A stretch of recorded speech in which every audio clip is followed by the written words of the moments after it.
Coucou, recoucou tout le monde. Voilà, donc j'étais en ligne juste à un instant avec Nicolas. Il a un petit problème de micro, donc on relance un live. Comme ça, il peut se connecter avec son téléphone. Ça fait partie des aléas du direct. Donc voilà. Et donc Nico, il a un blog de graines de cœur. On va parler du coup de la communication en couple. C'est principalement son message autour duquel il partage. Et donc voilà, s'il y a des questions, n'hésitez pas à les mettre en commentaire. On va attendre un instant le temps que tout se connecte. J'espère que tout le monde va bien.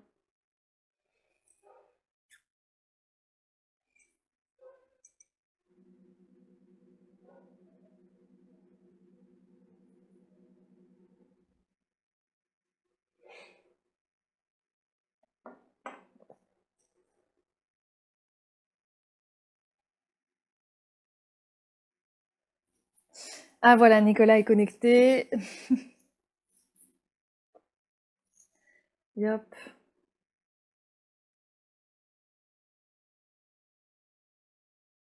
Et ça charge et c'est parti, les amis. Rebonjour, Nicolas. Alors, bonjour. Ça va? Ouais, super, toi.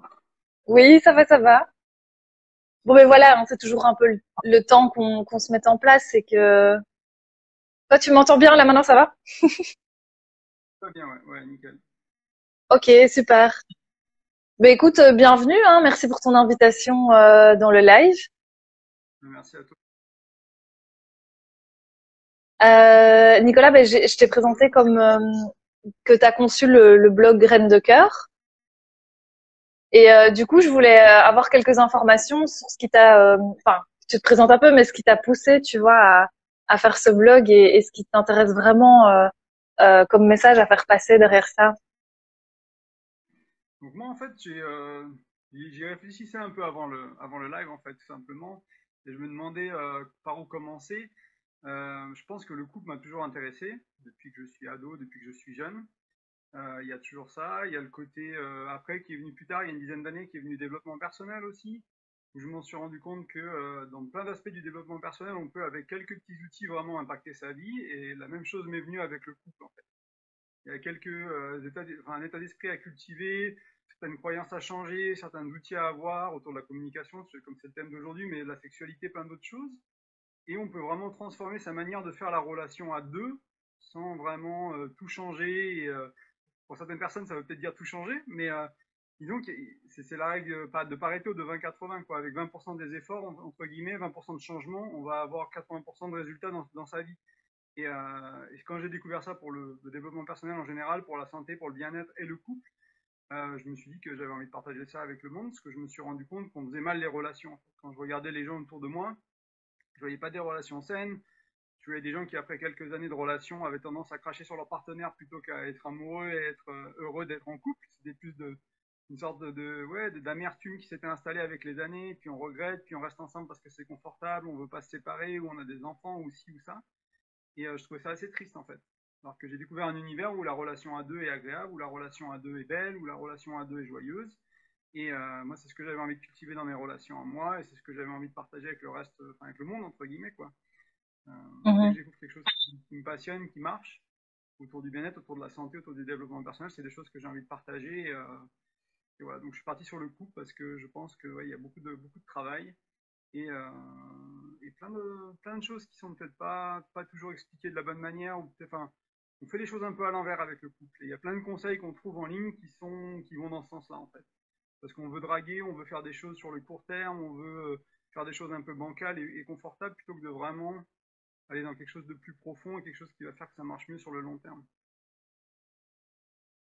Et justement, alors toi, tu as quoi comme approche parce que donc là, on vient de parler un peu d'outils, etc. Tu te bases sur quoi comme approche? J'ai pas entendu toute la question. Ah, mais oui, j'ai l'impression que ta connexion était un tout petit peu faible là maintenant. Je sais pas.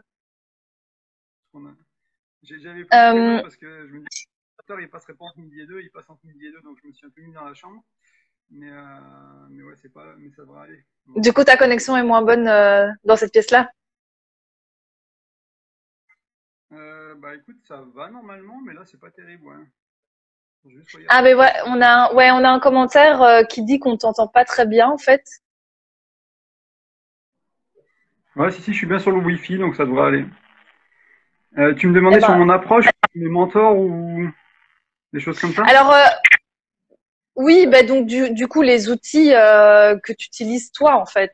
Enfin, j'imagine que tu t'intéresses à, j'en sais rien, moi, parce que moi, je parle de communication non violente, mais est-ce que tu as d'autres approches dans ce style-là? Je me suis pas nécessairement formé en communication non violente, parce que dans les premiers livres que j'ai lus, c'est pas un terme qui était aussi populaire. En fait, moi, j'ai vécu en Irlande 11 ans, donc je m'intéressais beaucoup à tout ce qui était écrit en anglais, ce qui se fait aux États-Unis, donc les Tony Robbins, les Robin Sharma, et un peu les gourous du développement personnel américain. Et ils parlent de communication sans violence, sans l'appeler de communication non violente. Donc, c'est un terme que j'utilise pas plus que ça, dans le sens où je suis pas formé pour ça. Mais les bases de la communication, on va dire, qui n'est pas violente ou qui est bienveillante, bon, ben voilà, c'est à peu près les mêmes, sauf qu'il y a des spécificités. Donc moi, ça m'a beaucoup intéressé. Je n'ai pas spécialement creusé la communication non violente, parce que j'ai pas senti le besoin d'aller vers quelque chose de nouveau quand j'ai déjà eu plein d'outils en fait qui viennent. Même c'est pas, c'est des outils aussi de communication. Comme je disais, c'est des croyances aussi. C'est vraiment partir de Mhm. certains postulats quand on communique à deux pour éviter d'attaquer l'autre, de comprendre l'impact qu'on a sur l'autre et qui est pas, c'est des choses oui, qu'il faut pratiquer et cultiver. Donc il y a eu beaucoup de ça. Esther Perel, j'aime beaucoup aussi, qui est une psychologue qui, est un- qui est belge aussi un peu, qui travaille aux États-Unis à New York, qui travaille beaucoup sur le couple, sur le romantisme, sur l'infidélité, qui a des podcasts, qui a des livres, qui fait beaucoup de contenu très intéressant. Je m'intéresse aussi beaucoup à tout ce qui vient de l'Est, que ce soit récemment un peu plus le yoga, le bouddhisme aussi. J'aime beaucoup Sadhguru, j'ai eu d'autres mentors qui viennent de l'Est, et j'aime bien en fait, entre guillemets, mixer un peu ce qui est un peu vieux, on va Mhm. dire, qui est ancestral et qui est de la sagesse, et ce qui est peut-être plus aujourd'hui, ce qui est peut-être plus de la neuroscience ou des choses qui sont peut-être plus scientifiques, on va dire, qui sont un peu plus techniques ou développement personnel avec un outil, une procédure, quelque chose de plus carré, on va dire, qui est peut-être un peu plus formel, mais qui se rejoignent en fait, qui ont à peu près les mêmes bases. Donc j'aime beaucoup m'inspirer un peu de ces deux extrêmes, on va dire, et tout ce qui est au milieu. Donc il y a pas, je suis pas nécessairement formé à une méthode en particulier. J'aime beaucoup le travail du docteur Gottman aussi, qui a fait 30 ou 40 ans de recherche sur le couple, il a beaucoup de concepts assez clés sur la relation à deux, et il s'est vraiment intéressé à comment, au mariage qui dure et qui fonctionne en fait. Donc ça fait 40 ans qu'il recherche là-dessus, il a mis un jour un peu les thérapies de couple qui marchaient pas très bien quand il a commencé à être thérapeute il y a 40 ans, à être thérapeute, pardon. Donc il a mis un peu à jour ça aux États-Unis. Il a trouvé des manières de vraiment aider les couples à se rapprocher, à surmonter les problèmes et puis à avoir des thérapies de couple qui sont effectives, tout simplement, qui fonctionnent, quoi, qui aident les couples plutôt que de les séparer comme c'était le cas il y a longtemps. Il y a 30, 40, 50 ans, c'était pas terrible. Je m'inspire un peu de tout ça Ouais, en c'est fait. J'aime beaucoup intéressant. l'intelligence émotionnelle, tout ce qui est dev perso, la communication, la Mhm. spiritualité. Récemment, plus du tantra aussi. Quelque chose qui m'impacte pas Mhm. mal ma vie cette dernière année, on va dire. Donc un peu merger un peu tout ça et de mixer un peu tout ça et de voir bah ouais ce qui en ressort et puis essayer ce qui marche en fait, ce qui marche dans mon couple à moi et puis pas, mais déjà de me baser là-dessus, on va dire, de ce qui a eu vraiment un impact, qui a vraiment créé la différence chez moi, chez ma partenaire dans la relation qu'on crée, et aussi des fois ce qui est peut-être j'avais pas besoin parce que j'ai pas cette problématique là dans ma relation aussi, peut-être partager ça aussi sur le blog régulièrement, mais sans trop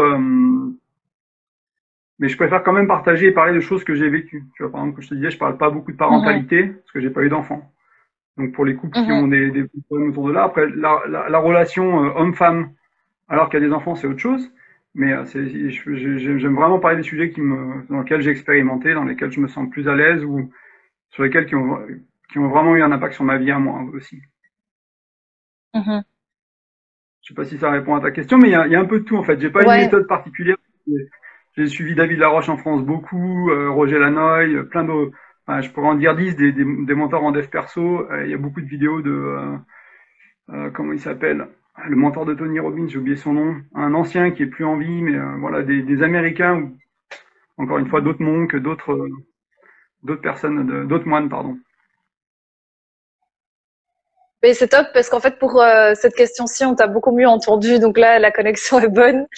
Et je rebondis juste, petite parenthèse. Du coup, tu es belge parce que ça, j'avais pas. Non, non, je suis pas belge. Moi, je suis je suis Ah, français. J'ai ok. vécu en Irlande. J'ai beaucoup voyagé, mais beaucoup voyagé. J'ai vécu à l'étranger. J'ai été expatrié pendant 11 ans. Non, mais je suis français, ouais. Ok. Ok, d'accord. Bon, c'était une petite parenthèse parce que moi, je suis belge et Ouais. je me suis dit, ah, quand t'as parlé, j'ai cru. Non. Euh, et qu'est-ce que j'allais dire parce qu'il y a plusieurs idées qui me sont venues quand t'as parlé.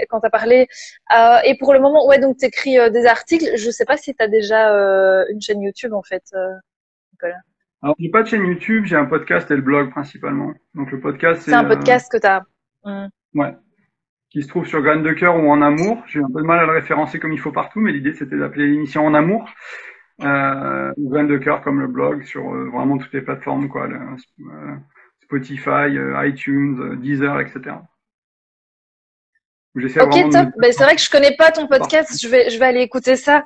Et Ouais, du coup, ton message principal, et c'est pour ça qu'on a mis le thème aussi du live sur la conscience, en fait, communiquer en ouais. conscience. Est-ce que ça, c'est vraiment le message principal que toi, tu veux faire passer, c'est de mettre de la conscience là-dessus? Moi, le message principal à la base, ce qui m'avait poussé à créer le blog, c'était de créer un couple sur mesure, entre guillemets, de se rendre compte que il n'y a pas un modèle de couple qui marche pour tout le monde. C'est pas la maison, les Mm. travails, les deux enfants et voilà, et on fait une relation monogame ou exclusive et puis c'est tout quoi. Et il y a des gens qui vivent des relations très ouvertes, très fermées, enfin dans n'importe quel sens en fait. Il y a beaucoup de nuances. Il n'y a pas que les extrêmes du on est exclusif, on est non exclusif. Il y a des gens qui vivent des relations qui sont entre les deux et qui sont très grises en fait. Si on passe d'un côté noir et blanc, si on parle sur les extrêmes du noir et blanc et me dire, bah, en fait, selon la partenaire, selon l'étape de notre vie où on est, ouais, ce qui nous parle, ce qu'on fait, on va peut-être avoir envie d'une relation qui est différente, même si c'est une relation qui est exclusive. À 20 ans, on veut pas la même relation exclusive qu'à 30 ans, qu'à 40 ans, qu'à 50 ans, et pas nécessairement avec la même personne aussi. Donc, il y a cette évolution, et je me rends compte que ouais, tout le monde essaie de faire rentrer sa relation un peu dans une case. On avait un schéma qui marchait pas et tout le monde essaie de reproduire le schéma et ça marche pas. Donc c'était vraiment ça l'idée initiale et après l'aspect amener de la conscience, je pense que c'est venu beaucoup avec l'aspect plus spirituel, le travail que j'ai fait moi-même en thérapie aussi, de se rendre compte que bah, des fois il suffit ouais, que ce soit une prise de conscience, que ce soit un outil, que ce soit un état d'esprit, que ce soit quel que soit l'outil qu'on utilise, ça va nous aider justement à prendre du recul, avoir une intention, par exemple, dans la communication, à s'exprimer de manière plus juste, choisir le bon moment, le bon lieu, etc. pour soi et pour l'autre, et d'arriver à vraiment élever la qualité en fait de la relation, si on peut appeler ça comme ça. Et, euh, et prendre conscience, oui, aussi de nos schémas à nous, de ce qui se passe, de la danse qu'on danse à deux, pourquoi on s'est choisi, pourquoi on s'aime, qu'est-ce qui se joue en fait en dessous des émotions, parce au début d'une relation, souvent on se sent amoureux très vite et très fort, et on comprend pas trop pourquoi c'est là en fait. Souvent on se dit c'est la bonne personne ou c'est si c'est ça, alors il y a plein de choses. Alors je suis pas un psychologue, hein, mais il y a beaucoup de choses que j'ai lues dans certains livres qui parlent de ça, où il y a beaucoup de raisons qui sont inconscientes pour lesquelles on va choisir quelqu'un d'autre par exemple. Et avoir un peu conscience de ça aussi, de nos schémas à nous, de qui nous attire plus que les autres, qu'est-ce qui est dysfonctionnant dans leur fonctionnement et dans le mien, et dans la dynamique qu'on va créer à deux pour arriver à créer quelque chose de mieux, quelque chose de plus sain aussi. Hein. On se fait moins mal et surtout on arrive à cultiver l'amour. Je pense que dans mon message aussi c'est vraiment important, c'est que l'amour ça se cultive. On peut rester amoureux sentimentalement, sexuellement, à tous les niveaux de la relation, intimement, émotionnellement. Ça peut durer des décennies en fait. Il y a des couples qui arrivent. C'est pas la majorité, c'est Mhm. souvent pas nos parents, c'est souvent pas les gens qu'on a croisés dans nos vies, mais c'est possible. Il y a des gens qui arrivent et moi c'est les mentors qui m'intéressent, c'est les couples qui m'intéressent et c'est d'eux que j'essaie d'apprendre et c'est après ça que j'essaie de ramener dans ma relation à moi, dans ma vie à moi et que j'essaie de partager sur le blog. Ce qui me fait écho, en tout cas, c'est quand tu parles, enfin, les deux choses là, prendre conscience de nos schémas. Donc, en fait, on part aussi de soi, de ses émotions, pour pouvoir communiquer avec l'autre et de cultiver la relation, parce qu'effectivement, le mot cultiver, il est assez fort. Moi, je parle beaucoup aussi que notre environnement, c'est comme un terreau, et voilà, pour le rendre enfin pour faire fleurir justement une plante, une fleur avec ce terreau-là, il y a besoin vraiment de cet environnement, de cet enrichissement, de lumière, d'eau, enfin voilà, d'avoir vraiment une attention particulière aussi face à une relation et une relation avec soi et avec l'autre.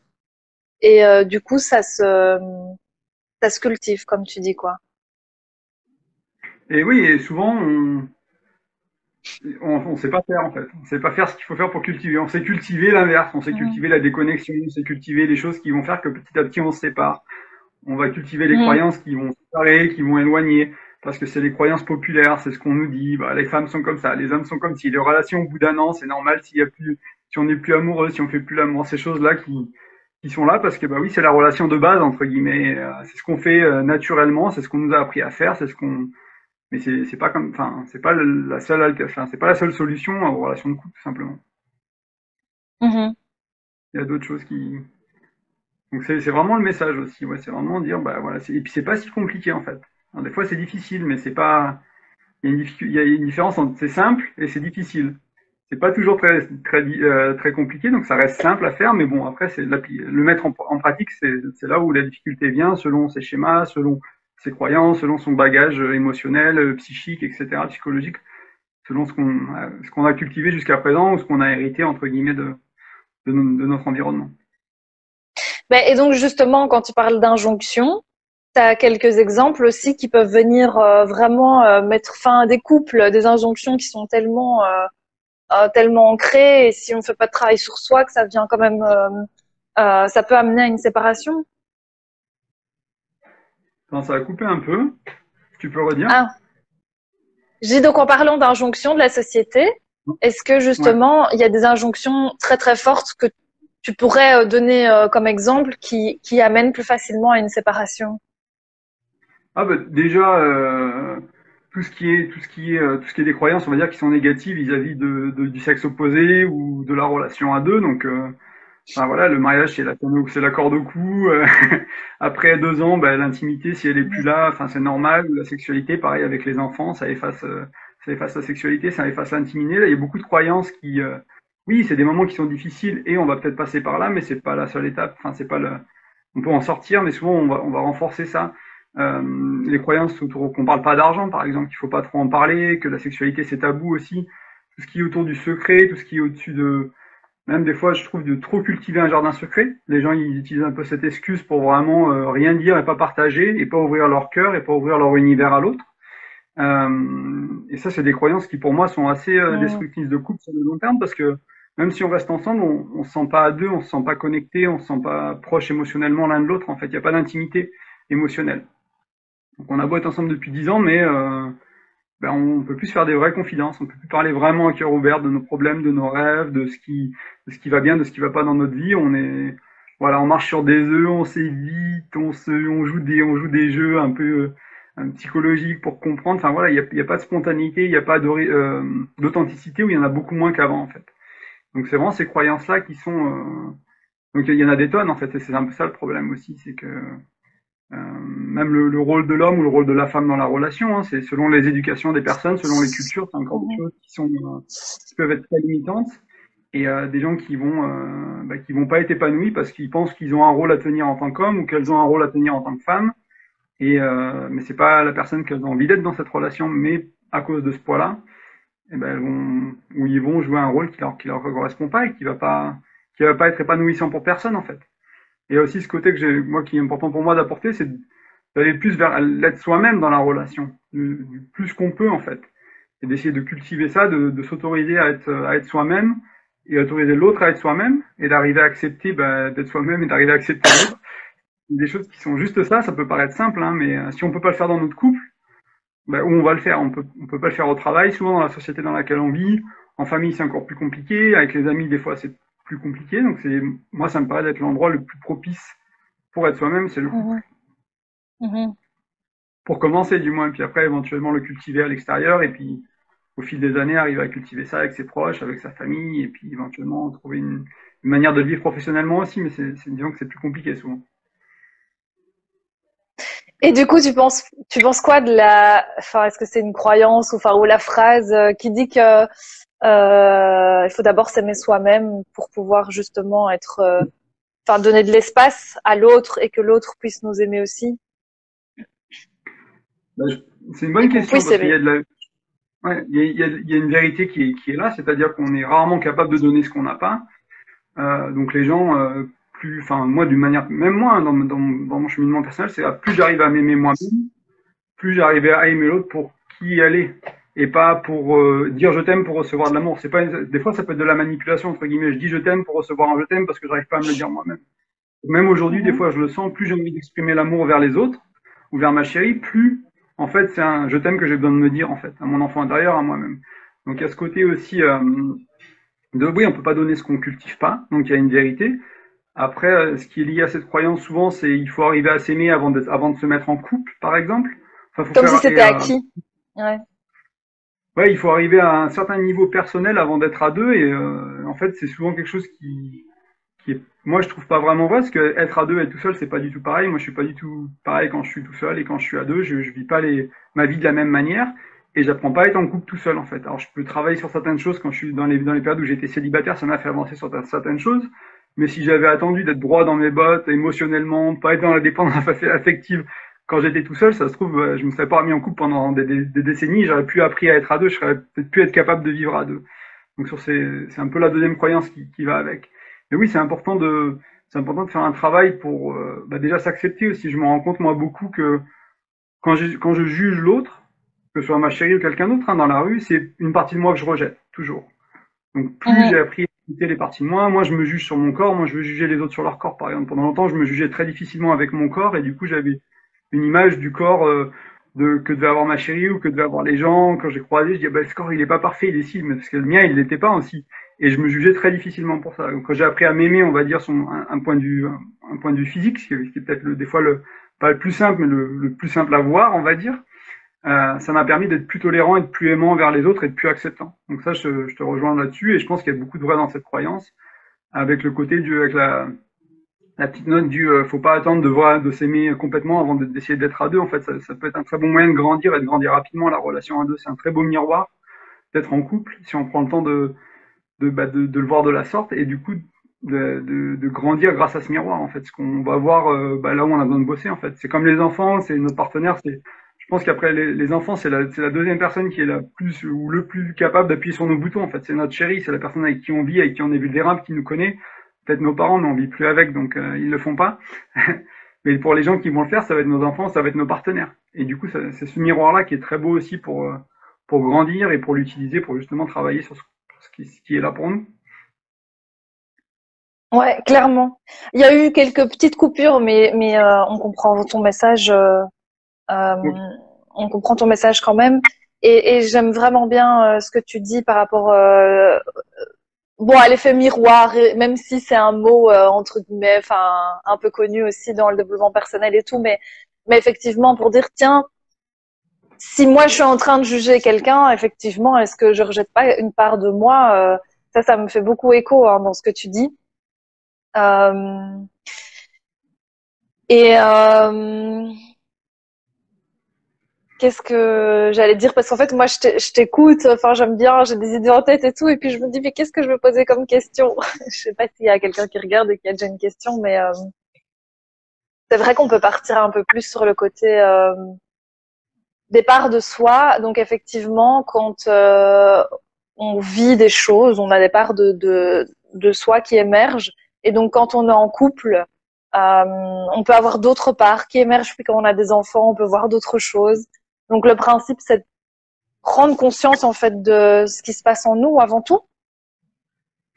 oui, et c'est vrai que comme tu disais, c'est-à-dire que moi, il y a des choses, par exemple, si, pour parler de quelque chose de personnel, après la séparation avec mon ex-femme, je pensais avoir résolu plein de choses émotionnellement. Je me sentais prêt à me remettre en couple, tu vois, je me sentais bien dans ma peau, j'avais une vie qui me plaisait, etc.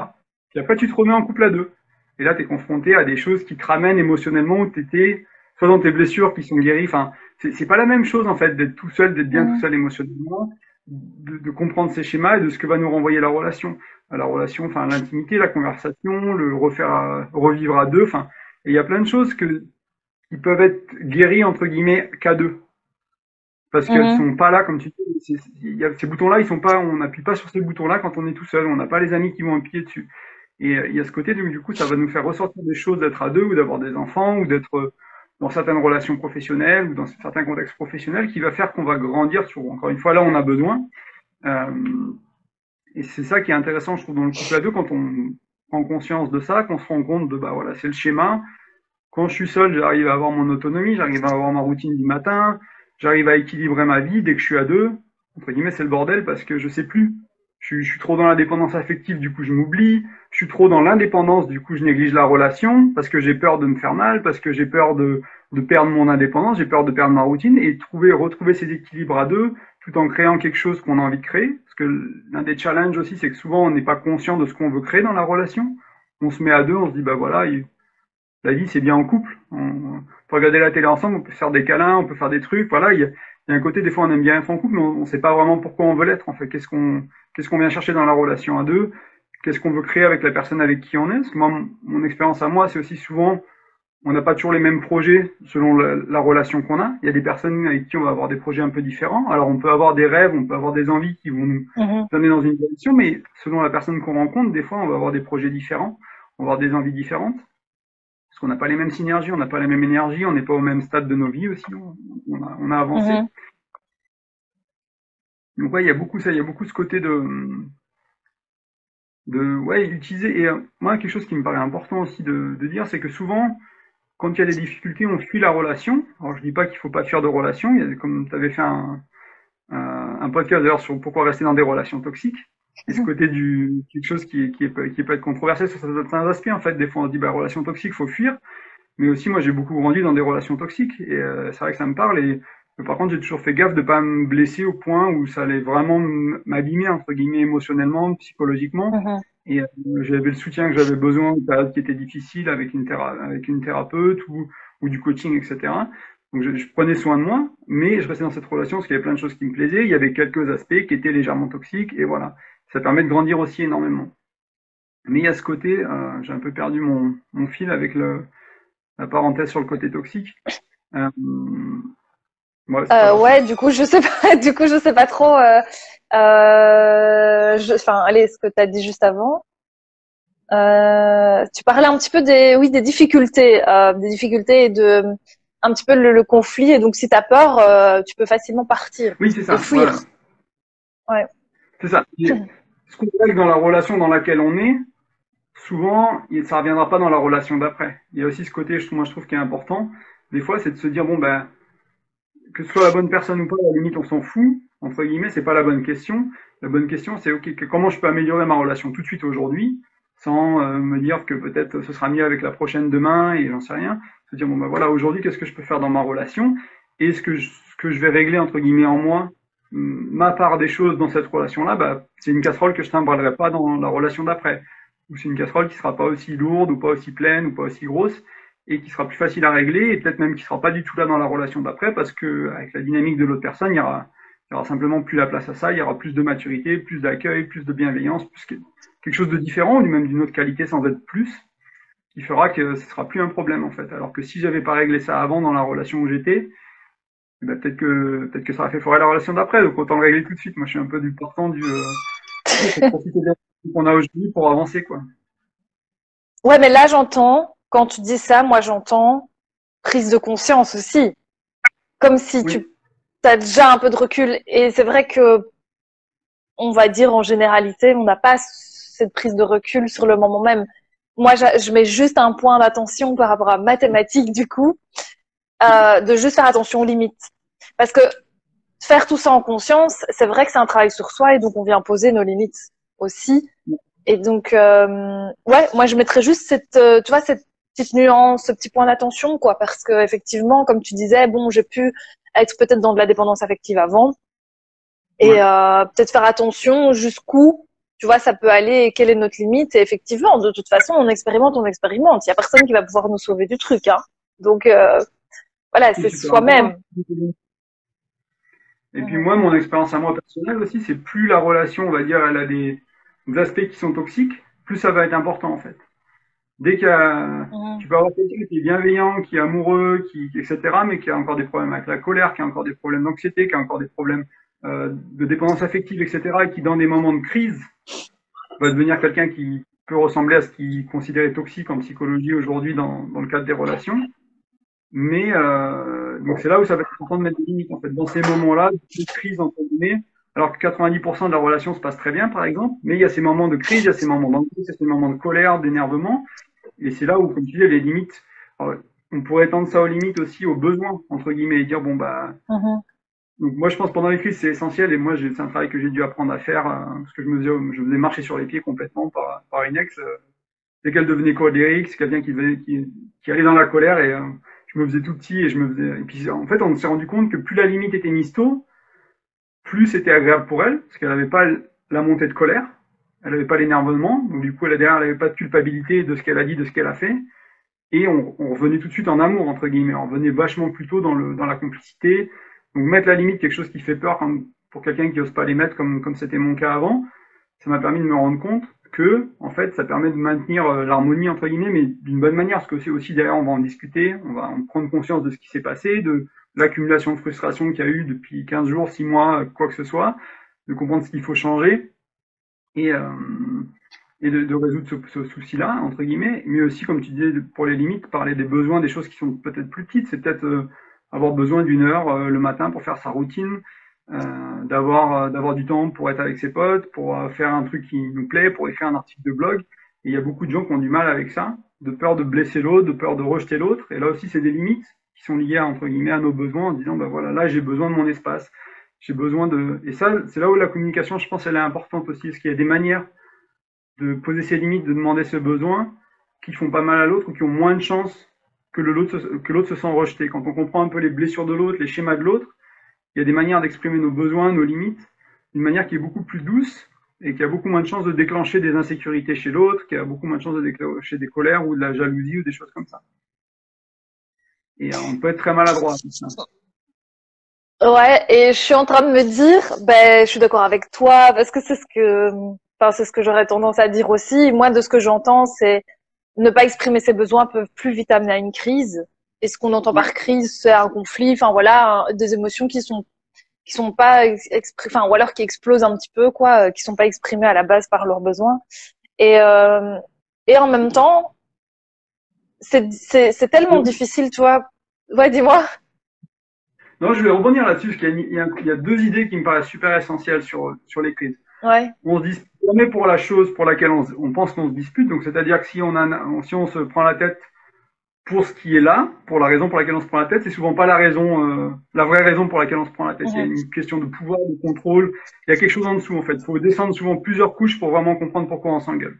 On s'engueule jamais pour ce qui est devant nous. C'est pas la bouteille de lait dans le frigo, c'est pas la chaussette mal rangée. Ça a rien à voir avec ça. Ça, c'est l'élément déclencheur. Il y a souvent beaucoup de choses en dessous. Il faut creuser au niveau du dessous. Il faut revenir aux besoins, il faut revenir à la limite qui n'a pas été respectée, etc. Et il y a aussi ce côté moi, ce qui me paraît important dans la communication en confiance, c'est définir les mots. C'est de savoir, d'avoir un langage commun.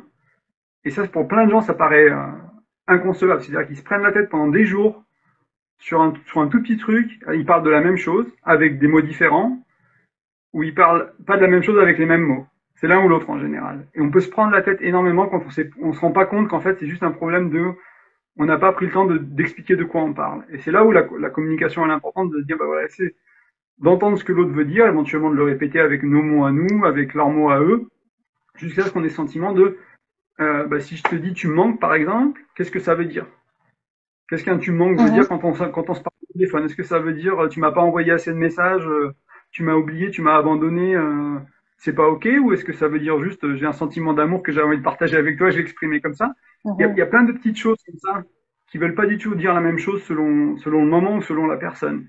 Et ça peut être aussi, moi je sais pas, va faire les courses, tu vois. Qu'est-ce que ça veut dire, va faire les courses quand on ne sait pas exactement l'attente de la personne derrière. Et il y a plein de choses comme ça qui vont être importantes de définir, surtout si c'est des choses sur lesquelles on a tendance à s'engueuler ou à se prendre la tête. Il faut se rendre compte que on parle pas de la même chose souvent et qu'il y a souvent un problème qui est beaucoup plus fondamental qui est en dessous de cette tension de surface, on va dire. Et c'est là où je pense que quand on parle de conscience aujourd'hui dans la communication, c'est deux choses à explorer. Et ça peut paraître très bête, hein, des fois, de définir des mots simples avec sa chérie et de se poser, de se dire, bon, attends, on va s'arrêter. Qu'est-ce que tu entends par, je sais pas moi, même un je t'aime, tu vois, qu'est-ce que ça veut dire un je t'aime? Ce genre de choses qui sont vraiment très simples, qui sont élémentaires. Euh, et être sûr quand on se le dit tous les deux, dans notre couple, au moins, on se comprend. À l'extérieur du monde, on s'en fout si ça fait pas de sens, on s'en fout si les autres ils utilisent d'autres mots pour ça. Mais dans notre couple, quand on utilise ces mots-là, c'est important, par exemple. C'est important pour moi. Qu'est-ce que ça veut dire? C'est important pour moi. Est-ce que c'est plus important que notre couple? Est-ce que c'est plus important? C'est moins important? Enfin, si je dois dire à ma chérie, bah, c'est important pour moi, il faut que je fasse ça tout de suite. Enfin, voilà, qu'est-ce que j'insinue par là? Qu'est-ce que ça veut dire pour moi? Donc, c'est des petits exemples de mots qui me viennent. C'est peut-être pas les plus adroits, mais pour comprendre vraiment l'importance de les définir pour vraiment, bah, encore une fois, se comprendre et parler de la même chose. Du coup, il y a beaucoup moins de raisons de se disputer ensuite quand on se comprend. Parce que souvent, on croit se comprendre. C'est très intéressant, merci. C'est vrai que je me fais une réflexion de me dire, ok, bah alors tu vois, c'est toute la théorie qu'on peut souvent entendre autour de ça. Ouais. Et en même temps, quand on est dans la pratique, ben je me doute bien que c'est la pratique, elle se fait pas en claquant des doigts. Que ça demande quand même un peu de travail. Et moi, j'ai l'impression que je suis un peu au stade où, ok, des fois, je me pose réellement en me disant, ok, je te pose des questions. Comme ça, Ouais. j'essaye de comprendre vraiment, tu veux dire quoi, tu vois, derrière ces mots. Comme tu dis, hein, pour essayer d'un peu comprendre quel est le besoin derrière. Et donc, bon, en plus, je suis coach, donc j'ai quand même l'habitude de poser des questions. Et puis, très souvent, à un moment donné, je sens bien qu'il y a de la colère qui remonte parce que je le laisse l'espace pour s'expliquer et en même temps, il y a encore un travail à faire en moi où je devrais peut-être encore prendre du recul, tu vois. Et donc, du coup, je pense que c'est à chaque fois, dis-moi si je me trompe, hein, mais je devrais aller poser mes questions, me dire, ok, j'essaye de te comprendre, je suis un peu posée. Je sens que ça remonte, je te relaisse un petit peu. Je revois en moi ce que ça me fait. Et puis, je te repose des questions. Et donc, en fait, j'ai l'impression que c'est un peu une pratique comme ça qui va pas être réglée spécialement en 1 heure, quoi. Tu vois, c'est vraiment, ça prend du temps. Voilà, c'est plusieurs conversations. Ben, ça dépend de ta capacité, de la capacité de l'autre, de la taille du Mhm. problème, ça dépend de plein de choses. C'est vrai que moi, il y a des choses qui me prenaient des jours avant, qui vont me prendre des heures aujourd'hui, qui me prendront peut-être des minutes plus tard. Il y a ce côté aussi, il y a une côté de pratique, quoi, de se dire, bon, bah, là, je sais pas, il y a une tension qui se passe dans la relation. Bah, déjà, je vais pas le prendre personnellement. Avec le temps, j'ai augmenté ma capacité à pas prendre les choses C'est vrai. personnellement. Je peux enlever ma Mhm. défense, je peux enlever mes souvenirs, je peux être dans l'accueil, je peux me dire, bah, ok, ça n'a rien à voir avec moi. Là, elle est énervée, il se passe quelque chose qui est pas confortable pour elle, pour moi, pour nous, pour quoi que ce soit, mais déjà, je m'enlève la faute de mes épaules. Je mets pas la faute sur mes épaules. Peut-être que j'ai fait une connerie quand même, ça n'empêche pas, mais je suis pas nécessairement responsable. Elle est responsable de comment elle se sent. Ses émotions à elle lui appartiennent, elles sont Mhm. pas les miennes. C'est pas moi qui ai fait, comme dit certains. Enfin, moi j'ai lu ça de Stephen R. Covey dans mon premier livre de dev perso il y a 10 ans, qui disait personne ne peut te faire mal en fait. La seule personne qui peut te faire mal avec ce qu'ils te font, ce qu'ils te disent, ce qu'ils te donnent. Enfin bon, quelqu'un peut te pincer physiquement, je veux dire, tu peux te faire mal physiquement, mais émotionnellement, on est les seuls à pouvoir se faire mal. Il y a personne qui peut me faire mal émotionnellement. Il y a des gens qui ont accès à mes boutons, il y a des gens qui ont accès à ma vulnérabilité parce que je leur ai révélé. Donc c'est des gens qui ont un pouvoir de éventuellement plus facilement me faire mal, mais en même temps, il y a que moi Mhm. qui peux me blesser avec ce qu'ils me dire. Donc c'est une sorte de souveraineté au niveau de la douleur émotionnelle, on va dire, qui est propre, et de se comprendre que déjà prendre ownership, ils appellent en anglais, mais vraiment oui, incarner la sienne et donner ce pouvoir à l'autre de dire bon ben voilà, si tu souffres, si tu réagis comme ça t'appartient, c'est pas moi. Et à partir de là, ça veut pas dire qu'on s'en fout par contre. Aussi, il y a ce côté, les gens, des fois, ils sont là, ça veut dire que tu t'en fous. Non, non, on s'en fout pas. Mais c'est Mhm. pas moi qui suis coupable. Donc déjà, il y a pas ce côté où j'ai du poids sur mes épaules, j'ai du poids sur je suis coupable, etc. Mais par contre, je peux quand même aussi, comme tu dis, avec mes questions, aider à être sûr qu'on se comprend bien. Ce qu'il y a de beaucoup, et je suppose qu'ils en parlent dans la CNV aussi, c'est répéter. Moi, j'aime beaucoup ce côté du, Mhm. ben voilà, tu m'as dit ça, moi je vais te le répéter avec mes mots à moi. Et tant que toi tu m'as pas dit oui, tu m'as compris à 100%, ben je vais continuer à répéter et s'il faut, je vais continuer à t'écouter. Je vais te demander de me réexpliquer. Peut-être le recadrer dans une autre situation en disant, ben dans cette situation, s'il se passe ça, qu'est-ce que ça veut dire pour toi? Comment tu te sens? Etc. etc. Jusqu'à ce qu'on ait la sensation que ben, toi tu sois comprise, que moi je t'ai compris. Ça apaise beaucoup, je trouve. Parce que souvent on s'emballe parce qu'encore une fois, on se comprend pas. Du coup, ça monte, ça Mhm. monte, ça monte, ça monte, ça monte, ça explose, et puis après on casse une assiette, ou on dit des choses qu'on regrette, voilà, on se fait mal pour, alors que si on, vraiment, s'il y a l'intention de comprendre l'autre et d'échanger avec l'autre, moi je trouve que ça diffuse beaucoup en fait. Et ça, enfin, c'est facile à dire, hein. Des fois, c'est très dur à faire. Mais Ouais. dans Mais un c'est cas un sur des petites entraînement. choses. Oui, c'est un Mhm. entraînement. Il y a pas de solution miracle, hein. C'est comme tout. On va pas devenir, quel que soit le Mhm. domaine qu'on cherche à améliorer dans sa vie, que ce soit le sport, que ce soit les finances personnelles, l'entrepreneuriat, les relations. Enfin, il y a des choses qu'il va falloir pratiquer. Et ça, pour moi, ça fait partie des fondamentaux à pratiquer. C'est des petites habitudes de communication, s'assurer qu'on parle de la même chose, et avoir des outils derrière pour le faire, en fait, tout simplement. Bah écoute, merci beaucoup. On arrive tout doucement à la fin. Je vais quand même te poser la question que j'ai reçue par message privé d'une personne qui Vas-y. disait que qu'elle ne communique pas spécialement beaucoup. Elle a l'impression qu'elle arrive à la fin de son couple et elle Ouais. sait plus trop quoi dire, même à la fin d'une journée ou voilà. Qu'est-ce que tu pourrais, enfin, à quoi ça te fait penser si quelqu'un vient te dire ça? Ben, souvent, enfin, ce qui me vient tout de suite, c'est de parler d'elle, en fait. Enfin, c'est un exercice que moi j'ai fait pendant presque un an avec mon ex-femme, justement, parce on communiquait bien, mais il y avait des choses sur lesquelles on n'arrivait pas à communiquer, nos besoins, par exemple. Donc, c'était une thérapeute qui nous avait suggéré de faire ça, c'est de prendre Mhm. le soir, de prendre au moins 10 minutes, voire un quart d'heure, avant d'aller se coucher ou au calme, et c'est de parler d'un quart d'heure de sa journée, mais pas que des choses factuelles, des choses sentimentales. Et pour moi, c'était pas toujours évident, et je pense qu'il y a beaucoup d'hommes qui se reconnaîtront là-dedans, mais pas, et sûrement des femmes aussi. De ce côté, vraiment de parler, bah, c'était stressant, c'était fatigant, c'était énervant, c'était inquiétant. Enfin, vraiment se rendre compte de moi, j'ai eu un rendez-vous avec mon boss, et puis j'ai eu 2 meetings avec mes agents, machin, j'ai eu mes trucs, mais d'aller un peu plus en profondeur que déjà de parler que du factuel, Mhm. de parler de l'émotionnel, de notre univers émotionnel, déjà ça ouvre le cœur, et de donner du temps aussi, de se dire bah voilà, il faut que je remplisse un quart d'heure avec ma journée. Parce que souvent on parle de nous, comment s'était passé ta journée, ça va. Ah oui, ça va au boulot, c'était chiant au boulot, et puis il n'y a pas de profondeur, il n'y a pas de place pour accueillir l'autre. Déjà on partage pas nous-mêmes, donc déjà comment l'autre peut, enfin, si on veut Mhm. changer quelque chose dans son couple, il faut changer soi-même souvent, hein. C'est un peu comme la base du développement personnel, hein. C'est en changeant nous-mêmes Mhm. qu'on va réussir à impacter éventuellement notre environnement, sans garantie. Des fois, ça marchera pas en couple. Des fois, on va changer nous-mêmes et puis il se passera rien avant la fin de la relation. Peut-être que ça se passera 10 ans plus tard pour l'autre, mais ça, pendant notre relation à nous, pendant ce temps ensemble, il se passe rien.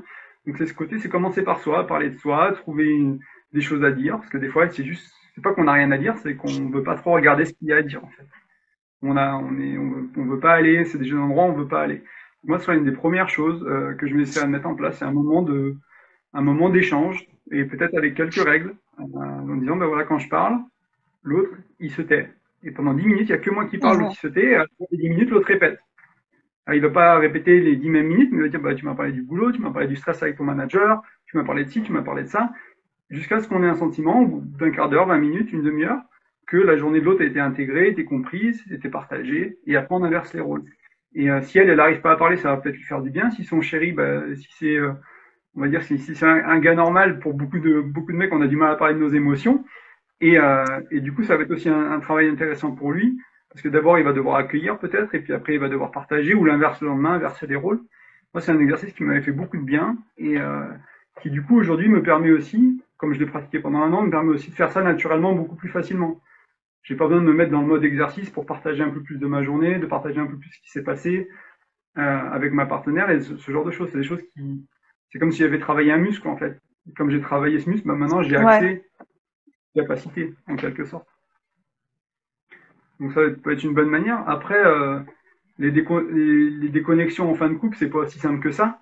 C'est souvent des années de non-dit, des années de besoins, de Mhm. frustration, de besoins pas satisfaits, de choses qu'on reproche à l'autre qu'on n'a jamais osé dire. Et donc il y a souvent entre guillemets un travail plus profond à faire. Mais si déjà ils veulent juste retrouver un peu de complicité, un peu de parler, ça peut être un bon début. Et il y a l'inverse aussi. Il y a éventuellement, si les gens, quand on a du mal justement à parler, c'est aussi peut-être qu'il n'y a plus de sécurité, on va dire, émotionnelle et physique. On n'est plus trop à l'aise dans l'intimité physique, dans la sexualité.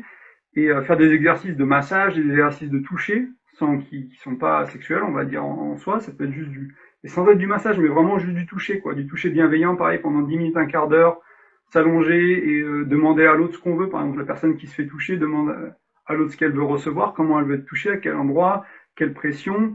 Puis je veux gratouiller sur la tête pendant 5 minutes, puis après je veux un massage du ventre, et puis après tu me pinces les orteils pendant 2 minutes, et voilà, et accueillir, et pareil, et inverser les rôles. Ça peut être des choses, des petits exercices qui vont ramener beaucoup de complicité en fait, beaucoup d'intimité, et qu'on a du mal à faire. La relation justement, on sent qu'elle est sur la fin, parce qu'il y a un kilomètre de mer entre nous en fait, il n'y a pas de pont. Du coup, il faut réussir à reconstruire des ponts. Il y a eu encore juste aussi un ou deux petits blocages, mais à nouveau, on a compris le message. Merci beaucoup, Nicolas, parce que j'entends qu'on pourrait même faire plusieurs articles sur plusieurs sujets qu'on a parlé là maintenant. Il y a moyen d'en parler beaucoup plus longuement, et ce sont des idées, je pense. Merci beaucoup. Moi, je retiens vraiment de prendre soin de soi et de l'autre et de la relation, en fait. De prendre soin, quoi. C'est vraiment le mot qui me vient à la fin de ce live, et pour cultiver vraiment les relations. Et les relations, c'est pas juste une relation, c'est vraiment soi, c'est l'autre, c'est le couple. Ben, il y a les trois, ouais, bien sûr. C'est super important. Merci beaucoup pour ce live, pour, Merci à toi, voilà, pour toutes les informations. J'espère que ça t'a plu aussi. C'est cool, ouais. Merci, c'est une première pour moi, donc c'est sympa. C'était une première pour toi, ouais, effectivement. Mais écoute, j'invite à ceux qui vont regarder, même encore après, de ne pas hésiter à mettre des commentaires ou de venir nous parler en privé. C'est toujours avec plaisir, je le répète. Voilà, s'il y a des questions. Ouais, volontiers. Allez, mais je te souhaite une bonne journée à tout le monde qui nous a regardé. Merci beaucoup. Je vous embrasse tous. À bientôt. Ouais. Salut.